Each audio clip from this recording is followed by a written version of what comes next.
মাদারীপুরে BNP নির্বাচনী গণসংযোগের খবর জানাতে আমাদের সাথে সরাসরি যুক্ত হয়েছেন সহকর্মী মনির হোসেন বিলাস। বিলাস, এই মুহূর্তে কোন প্রার্থী প্রচারণা করছে, ভোটারদের কি কি প্রতিশ্রুতি দিচ্ছেন, ভোটাররা বা প্রতিক্রিয়া কি বলছে, সব মিলে জানাবেন। সাথে যে আগামী 12ই ফেব্রুয়ারি যে ত্রয়োদশ জাতীয় সংসদ নির্বাচন অনুষ্ঠিত হতে যাচ্ছে, এই নির্বাচনে কিন্তু মাদারীপুর মোট তিনটি আসনেই যে ভোটের রাজনীতি সেটা কিন্তু জমে উঠেছে। অর্থাৎ প্রার্থীরা দাঁড়ে দাঁড়ে সকাল থেকে সেই মধ্যরাত পর্যন্ত তারা কিন্তু ভোট প্রার্থনা করে যাচ্ছে ভোটারদের দাঁড়ে দাঁড়ে। এছাড়াও কিন্তু বিভিন্ন ধরনের উঠান বৈঠক, জনসভা এবং কর্মী সমাবেশ তারা চালিয়ে যাচ্ছে।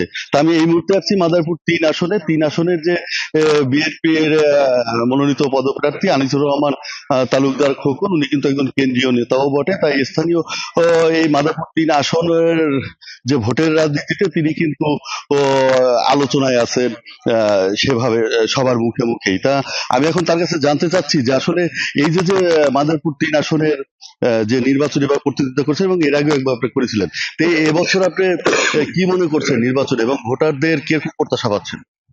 বিদেশ থেকে দেশে রেমিটেন্সের টাকা আসে নিরাপদে।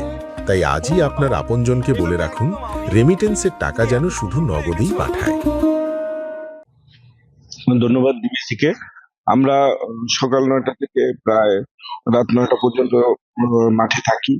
আমাদের ভোটারদের সাথে দেখা হয়, সমাজের বিভিন্ন মানুষের সাথে দেখা হয়। ইনশাআল্লাহ 18 সালে আমি একবার নির্বাচন করেছিলাম, আপনারা জানেন। মানুষের ইচ্ছা থাকা সত্ত্বেও তখন ভোট দিতে পারেন নাই। তো মানুষের মনে একটি ক্ষোভ আছে, আবার মানুষের আমার প্রতি একটা ভালোবাসা আছে, তাদের একটা ভোট দেওয়ার ইচ্ছা আছে ধানের শীষে। সবকিছু মিলে ইনশাআল্লাহ ধানের শীষ প্রতীকের অবস্থা মাদারীপুর আসলে অনেক ভালো ইনশাআল্লাহ। আচ্ছা, এই যে এবার তো যে নতুন ভোটার হয়েছে, অর্থাৎ প্রায় 30% নতুন ভোটার, অর্থাৎ এই নতুন ভোটারদের ভোট কিন্তু এবার নির্বাচনে বড় ধরনের প্রভাব ফেলবে সবাই মনে করছে। তো সে ব্যাপারে নতুন ভোটারদের নিয়ে আপনি কি চিন্তা করছেন, তাদের এর কাছ থেকে আপনাদের কি প্রত্যাশা? নতুন ভোটাররা আমাদের জনাব তারেক রহমান 31 দফায় আমাদের ছাত্রদের, খেলোয়াড়দের, তারপর আমাদের যুবকদের, মানে যে পরিমাণ তাদের জন্য সহযোগিতা কথা বলেছেন 31 দফায়।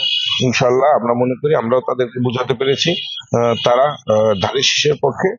তারা তারেক রহমানের নেতৃত্বে আগামী দিনে বাংলাদেশকে প্রতিষ্ঠিত করতে চায়।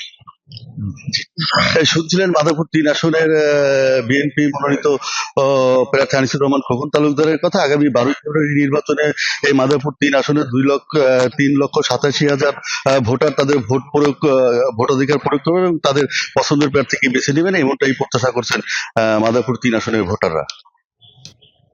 ধন্যবাদ বিলাস।